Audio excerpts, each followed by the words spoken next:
ഒരു പനിയോ തലവേദനയോ വന്നാൽ അപ്പോഴേ നമ്മൾ ഡോളോ 650 വാങ്ങിക്കഴിക്കും. മിക്കവാറും വീടുകളിൽ ഇത് വാങ്ങി സ്റ്റോക്ക് ചെയ്ത് വെക്കാറുമുണ്ട്. എന്നാൽ ഇതാ ഇന്ത്യക്കാരുടെ ഡോളോ തീറ്റയെക്കുറിച്ച് മുന്നറിയിപ്പ് നൽകിയിരിക്കുകയാണ് US ആസ്ഥാനമായി പ്രവർത്തിക്കുന്ന ഗ്യാസ്ട്രോ എൻഡോളജിസ്റ്റ് ഡോക്ടർ പളനിയപ്പൻ മാണിക്യം.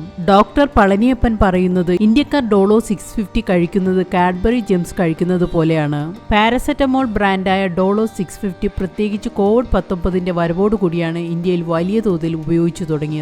ഇന്ത്യൻ വീടുകളിൽ ഇതെപ്പോഴും ലഭ്യമായിരിക്കും. പാരസെറ്റമോളിന്റെ അമിത ഉപയോഗം കരൾ, വൃക്ക തുടങ്ങിയ പ്രധാന അവയവങ്ങളെ ബാധിക്കുകയും ഗുരുതരമായ ആരോഗ്യ പ്രശ്നങ്ങൾ ഉണ്ടാക്കുകയും ചെയ്യും. ശരിയായ രീതിയിൽ ഉപയോഗിക്കുമ്പോൾ ഇത് സുരക്ഷിതമാണ്. എങ്കിലും ജാഗ്രതയോടെ കഴിക്കണം. ഇത് ഒരു ആന്റി ഇൻഫ്ലമേറ്ററി മരുന്നല്ല.